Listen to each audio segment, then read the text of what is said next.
Hi crafters, Raquel here with Paints and Glitter. Today I'm coming along with the Vino Vault gift box die set. I was sent this by Tonic Studios to make a sample for you. This is what I'll be making in this video. And what I've done is I've placed a bottle of extra virgin olive oil inside of mine.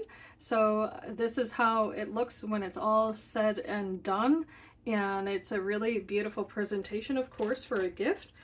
What I'm going to be doing is sharing with you how I assemble the piece, but I did want to let you know that for this tutorial, what you would need if you want to follow along is, along with the papers that you see here, which are, I'm going to be listing down below, but I did use a spearmint green, I used the ginger pie, and then I did use a mirror card that I'm going to try to find, and a satin card that's actually in the same color from Tonic Studios. I don't have any of the satin card left, but I've also gone ahead and used some Nuvo Mousse, and what I wanted to share with you is that I did decorate portions of this just here and there with gilding flakes in the copper color, but Tonic does have this in silver and in gold.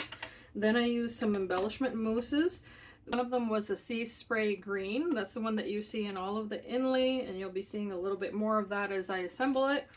Then I also combined the Persian red and the toasted almond. So both of those I did use on the front here where the sentiment is located, and that's on the background of that sentiment.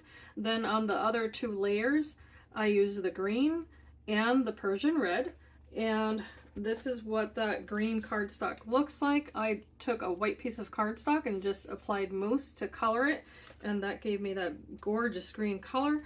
So please stay tuned to watch the tutorial, and aside from all of the other things I've mentioned, you'll also need some Craft Perfect red line adhesive and a good bone folder, or a nice tool that you can use to help curve your paper. But I hope that you do enjoy the video and follow along if you like. This die set comes with 16 separate dies, and you're going to be able to make a beautiful box. And what I'm going to do today is show you the pieces, and then I'm also going to be constructing a box along with you so that you can see how it can be used.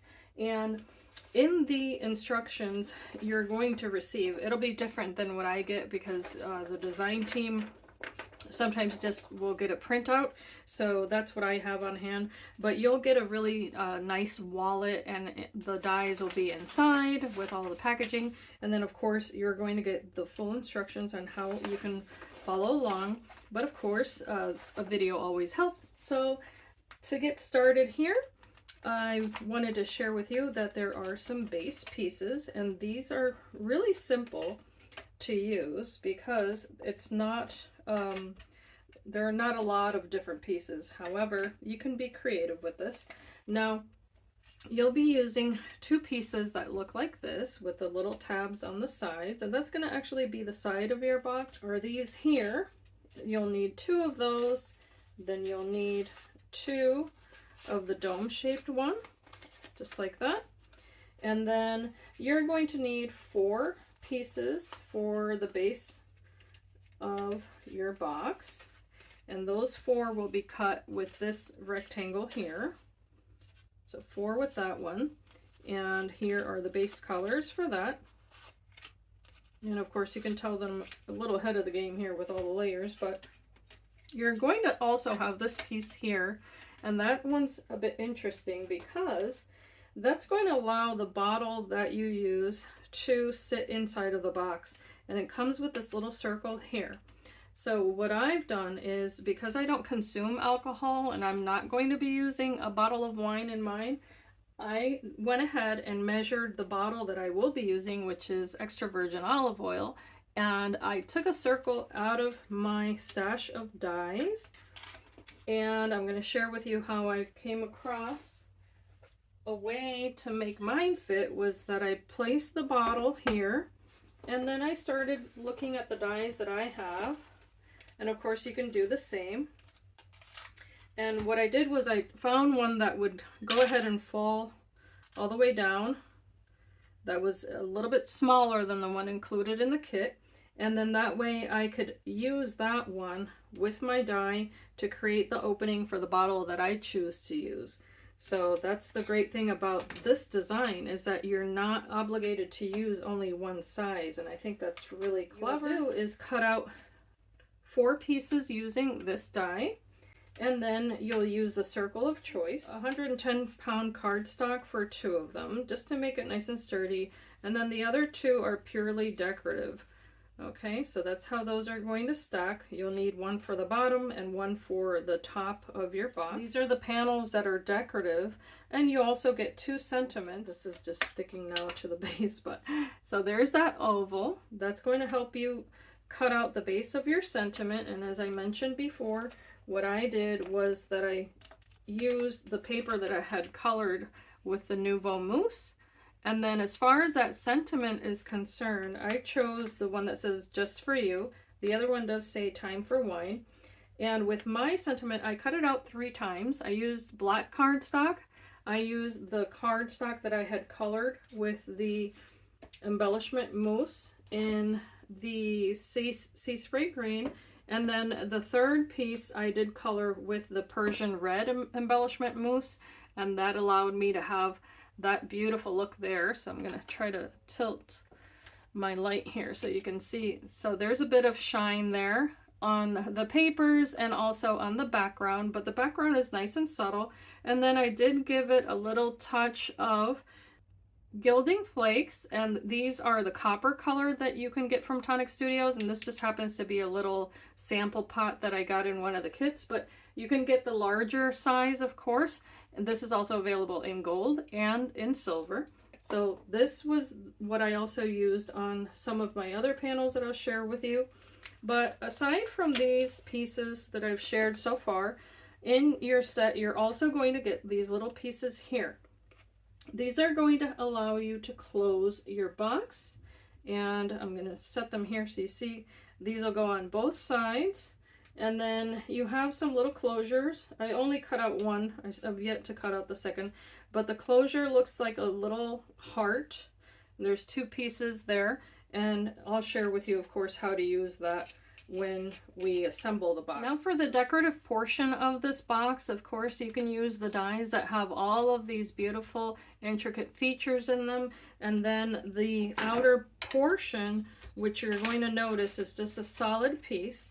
This is where you'll start, so you can cut out the panels that'll be a layering panel for your box, and here's the color that I mentioned that I'll be using, and then on top of that is where you can go ahead and then layer the decorative piece. And what you'll do is use both of those dies. You start off with a solid panel first and cut your paper, then go back and run through the same paper with that decorative panel, and when you die cut it, you'll get this result here, which I think is absolutely beautiful. And then once you layer it, of course, you get the full effect of that.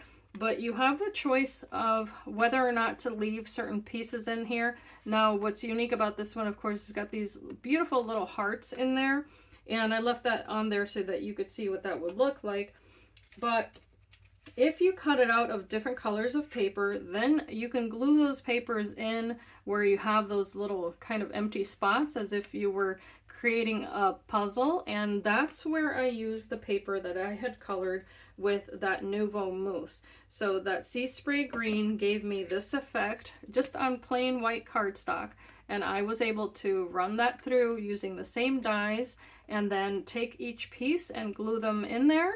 It takes a bit of time, but I think it's well worth it, because then you get that result of having those portions of that decorative panel stand out, and also that accent of color. Now, the rest of what you're seeing there is the gilding flakes that I used in copper. I wanted this to look a little bit, I don't know, a little bit shabby, if you will, but I did use copper here and there.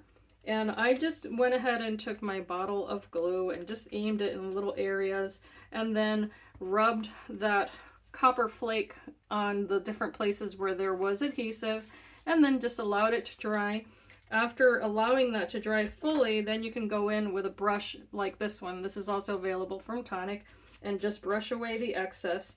It's going to be a little messy, but you can have a lot of fun with it, and I highly recommend it because you get a little unique way of having a shiny finish to your project. So let's start with burnishing our papers because we're going to need to do that. And the front and back panels, you only have to fold the little tab that's on the bottom. I like to use my bone folder just because it helps those creases be nice and clean. Okay, let's set those aside for a moment. And then you have these two. So you're going to take the uppermost tab, the tabs here on the top for one of them. Go ahead and fold those. Do the same for the bottom. And that wide tab is going to be the bottom of your box. Then you're going to fold away the sides. So whenever you see these little round tabs on a Tonic Studios die set, it means that you're going to be folding the paper in kind of an arch. So it's kind of a little giveaway as to how the project will be used. Okay, and once you have that, you want to mold this and get this ready for having some shape in there. The way that I'm going to do it is I'm going to take my bone folder and just run it gently through the edge. Being careful not to break, of course, those little tabs away from the paper. If you want to, you can start at the center, pull it away. Do the same thing on the other side.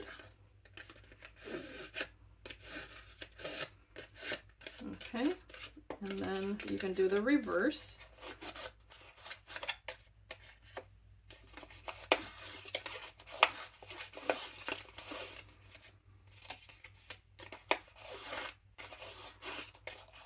And if you don't have a bone folder, you can use something like round, like a tool like this. You can use something like that, or even the same bottle that you'll be placing inside. You could definitely just use that and then curl your paper around it and hold it for a minute or two, and then that's going to help you also get that nice arch, which you're going to need. The second piece, however, you're going to cut away the two little tabs that you have on the top. So go ahead and do that. You won't need them, and there is a score line there, so you're just going to be following the score line. Okay. Fold down the bottom tab. Or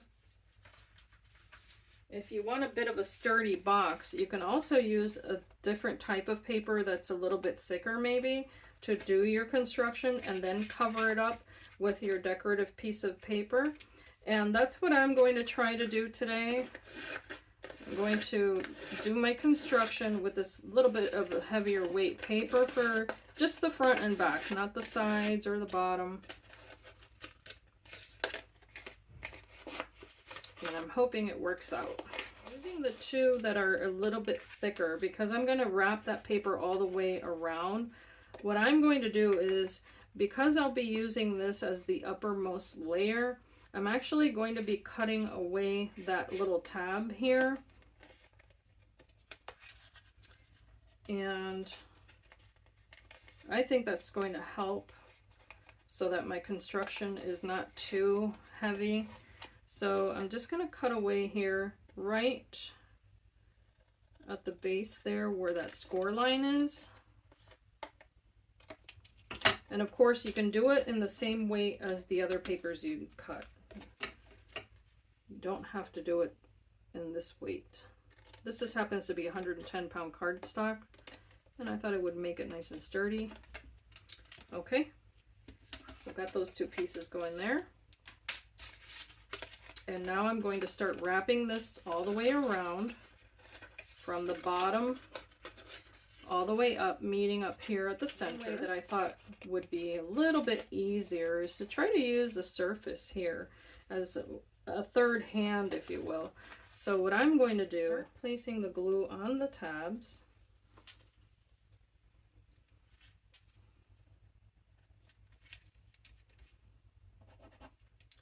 And I'm only going to do about 4 at a time. I'm not going to rush this process, but I'm going to allow those to be folded and then take my paper and aim it at that corner.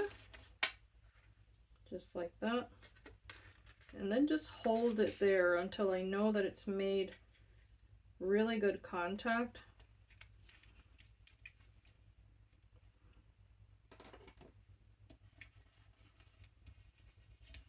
You can burnish that as well.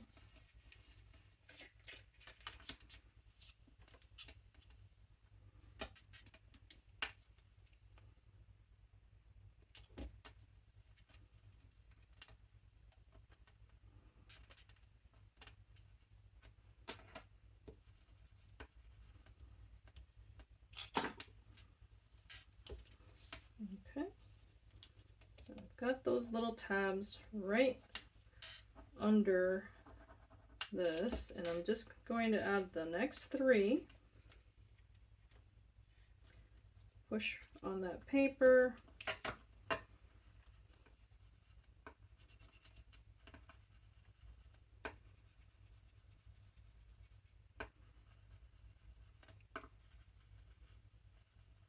Okay, it should start looking like this, so that should give you a really nice clean edge on your project. And now you're going to finish the last 3 or 4 depending. So I'm just adding the glue on the inside of those little tabs. And now this is going to require a little more patience because I'm going around on a curve. But again, if it's easier, you can just flip the whole thing over, hold your paper, and apply pressure from this side. Just make sure that you're holding that paper the entire time so that you don't get the paper pulling away. But because this is 80-pound cardstock, it should fold very nicely and still give you a nice sturdy project, especially once you add the layers that you're going to be adding later on. You now should have something that looks like this, and you're going to do the same thing on the opposite side. And you know that you're going to match those little corners at the bottom, and then at the top you're going to have the little tabs that are going to match your top here and be able to add those one to the other. So I'm going to prep my pieces here by adding the glue to the 4 little tabs at the bottom, because those are going to be the straightest ones there. I'm going to place my paper right on top, matching those corners, making sure this is nice and straight, and burnish it.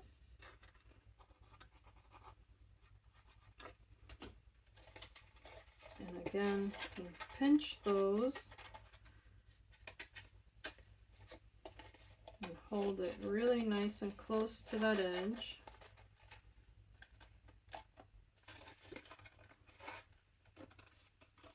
I keep finding it easier if I flip the whole thing over and just hold the paper underneath at a curve. For some reason that's worked out best for me. Now you should have something that looks like this, and that piece here is going to overlap, so you're going to tuck that in ever so gently because you want that on the inside. So you're going to apply your glue there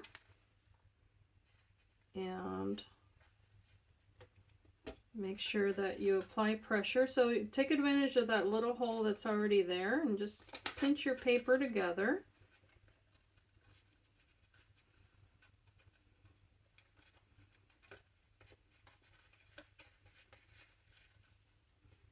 And then just hold that for a minute or 2 until it's completely dry. I'm going to repeat that with that back piece. So again, apply a little bit of glue on that tab. Hold your papers together and just press, making sure that seam is really nice and clean.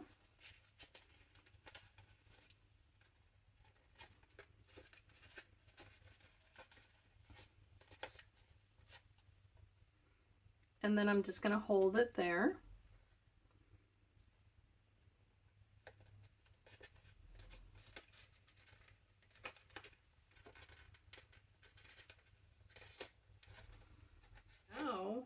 you can close this off. And what I'm going to be doing is essentially the same thing as I did before. I'm going to be applying glue to my little tabs. I'm going to lay my paper down and then just apply pressure towards the bottom as I did before. And this is going to help close this off.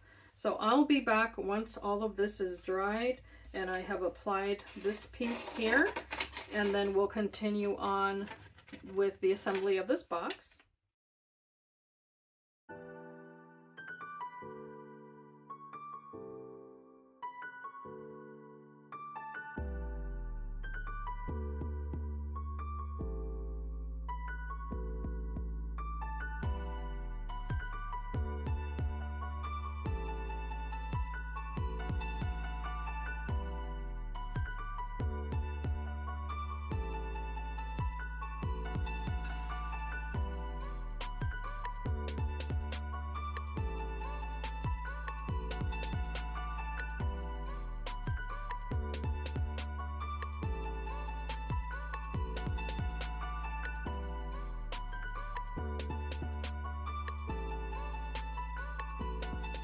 Something that looks like this. You got all your little tabs applied front and back, and if you could see, I did apply the pressure on the end and on the top at the very same time, just to make sure that that was anchored exactly where I wanted it, to avoid any kind of wonky corners.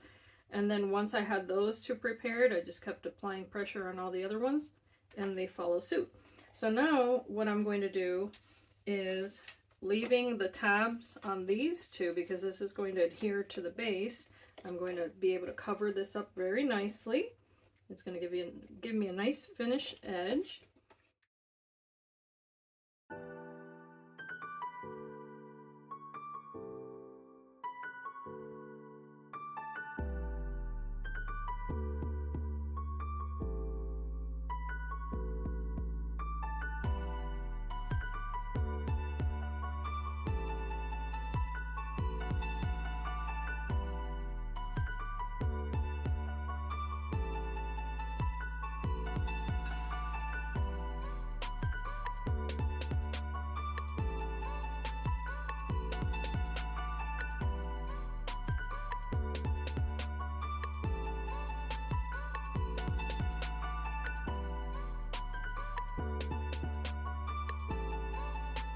Should have a nice finish now all the way around, with then a square bottom here. On this bottom piece, you're going to apply the other pieces that are going to create your base here, just like so. And you can apply your glue to those four edges. And now you're going to apply your thick paper here, making sure your corners meet really nicely.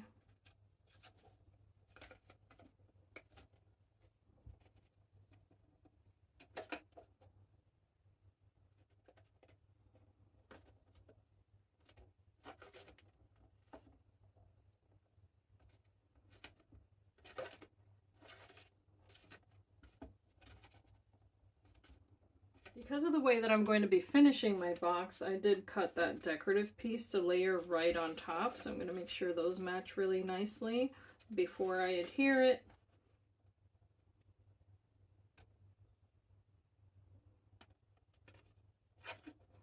Make sure my little corners are all perfect.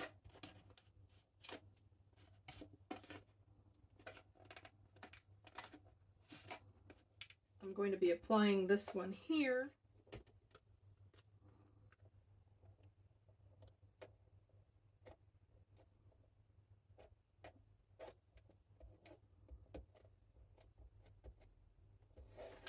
Stick your hand in there if it fits and use it as a little bit of cushion there to apply your papers.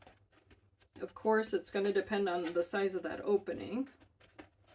And flip it over and you can apply the next one.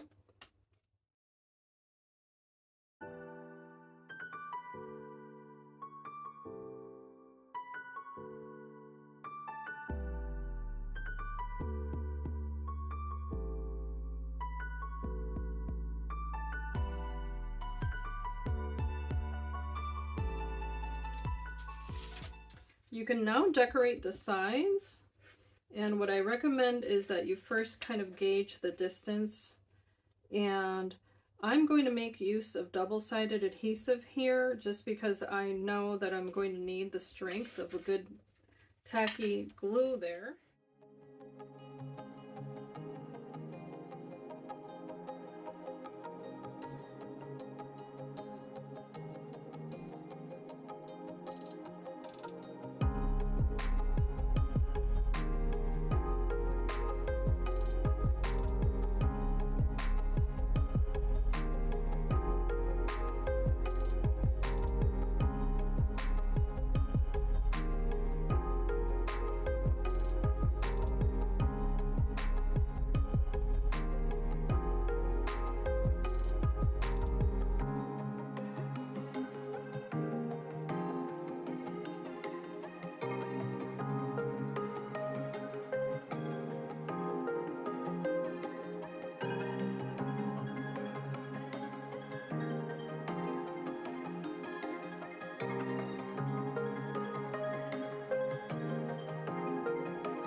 What's going to be the back of my box, I decided to go ahead and take advantage of the little pieces of card that had fallen out of the ones that I previously cut, and just make a little decoration here since this is not going to be as visible as the front, but I did want to add a little something to it.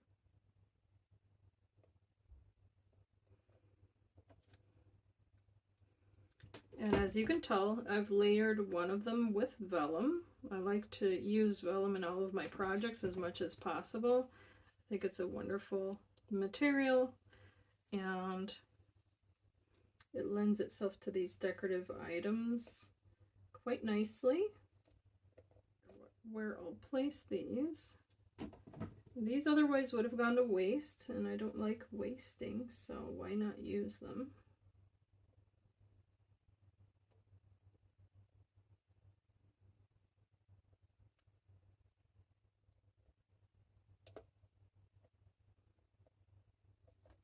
So that finishes decorating the back, and now what I'm going to do is place my sentiment on the front. Just add that right here.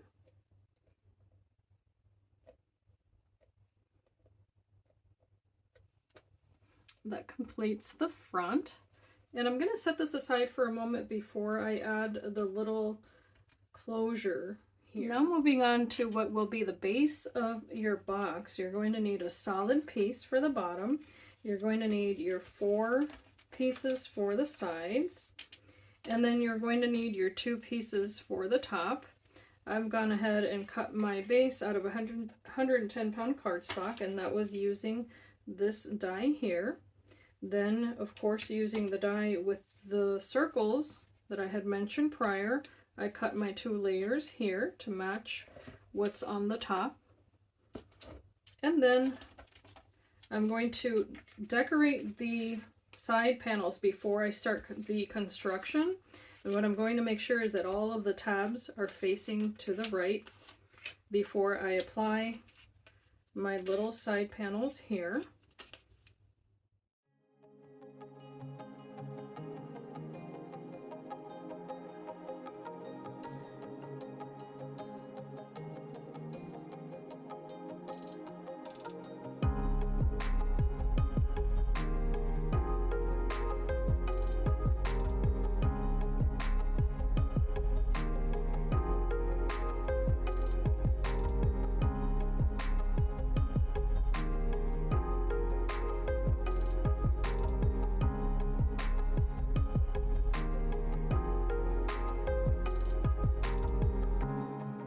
glued together, you can go ahead and fold those edges and burnish them nicely so that you can start the construction of your base.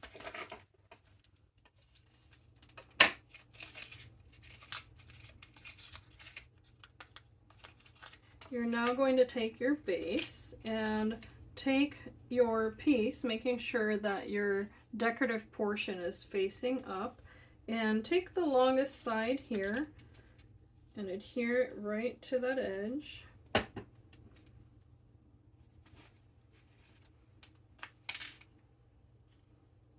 You'll be doing this 4 times, of course. Just make sure your little corners match up nicely. And flip that over if you need to. It seems mine's gotten a little bit dirty. Same on the opposite side.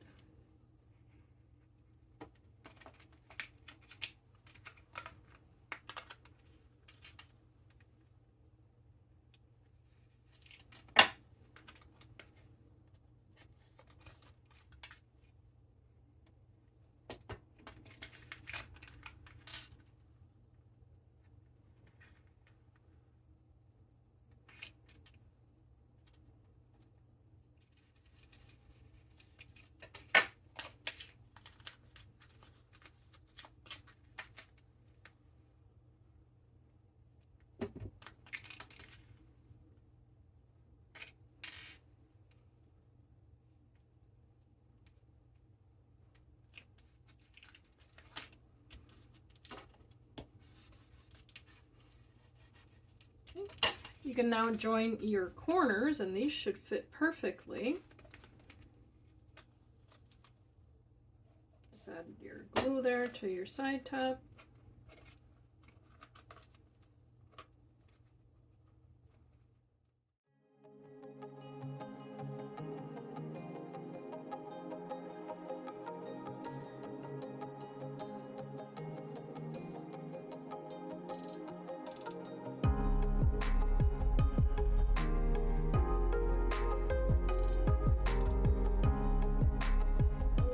The grid on the background of your mat to make sure that all of those angles are nice and straight. That should be easy enough. And then on these upper tabs now you're going to apply the 2 layers here to ensure that this is nice and strong as well.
Now that this is complete, you can go ahead and measure the bottle that you'll be placing inside. And of course, this should fit perfectly. And you're going to have something that looks like this. Okay? And you're not going to want to let that rest in there, because it is of course made of paint box, and lay it on its side. Just determine what's going to be your front and back. In my case, I don't think it's going to matter at all. And place your 2 little hearts matching the one that's already there. Okay, and make sure those little circles, the little tabs, are facing up, because you're going to join those together with a little bit of glue. Just a little drop there on that circular part, and then join the other one with it. And this can be a little bit fiddly if you have long nails. Okay, but match up your little circles there.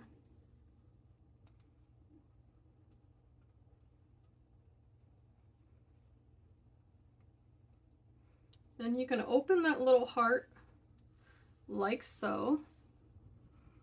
You can open that just like that, and then apply a little more glue on both sides.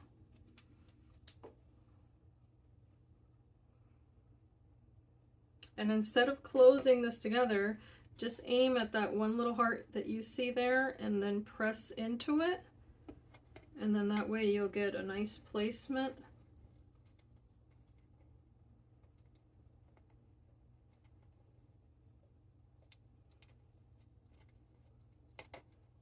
Now you're going to take your other piece, and that's going to feed right into that. Okay, be able to apply glue here. Take my box and then press that little heart right into it. This will help me out and make sure it's nice and straight. And pinch them together if you need to. Oops. Let's give it a moment.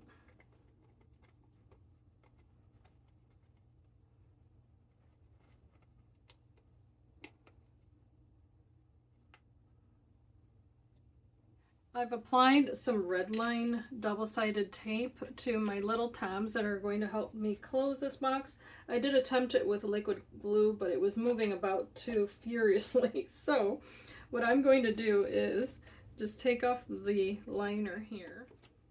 What I'm going to do first is aim this at the very little tip there that's going to help it close, and then once I make sure that this is nice and centered, so I don't want a wonky box, then I can apply my pressure here. And I'm looking at all four sides there. Okay. So it should look something like that. And it's a little bit difficult to film, but you're going to match that on the other side. Make sure that it's closed on the opposite side. There we go. Because you want to be able to close both of them at the same time. Right at the center here. And there we go. You want to hold it so that it's not moving around too much. And then aim it right at the center there and apply your pressure. And you should have something that looks like this on both sides. And of course, now you can attach a bit of ribbon to close both of them. If you want to, you can run one ribbon all the way around. That's up to you. And then of course you could adhere the back of that ribbon here, because it's going to feed all the way around. And what's left to do, of course, is just to flip those two sides open and place your bottle inside. This should fit the neck quite nicely. Just wiggle it very gently, and this is it. It's just a matter of closing those two little tabs now. And your project is complete. So I'm going to try to show it to you from this direction, like that. And it makes a really nice presentation. And of course, if you're going to use the empty bottle for a candle here, which is one of the projects that one of the other design team members made, then you can just make sure that this is nice and decorated and everything. Place it on the table you intend to decorate, and then place your candle in at the end. You can tie a big bow here. I mean, there's a lot that you can do with this. You can drape flowers all the way down. It's, I mean, your imagination is going to be what limits how this is going to look. But I think there's a lot of different ways that you can make a beautiful presentation with this. And of course, with the shape, you can do a lot more than just this box. So in a separate video, because I don't want to make this video too long, I'm going to come back and share with you how you can make a card using these items as well. But I hope this tutorial has been helpful to you. I'll be leaving links in the description bar of this video so that you can pick this item up if you choose to do so. It'll be super easy to just follow the links. It'll take you right to the page. And as I always say, I hope that you can be inspired and be blessed. And I thank you so much for watching. I'll have pictures at the end of what this will look like with a nice little bow around it.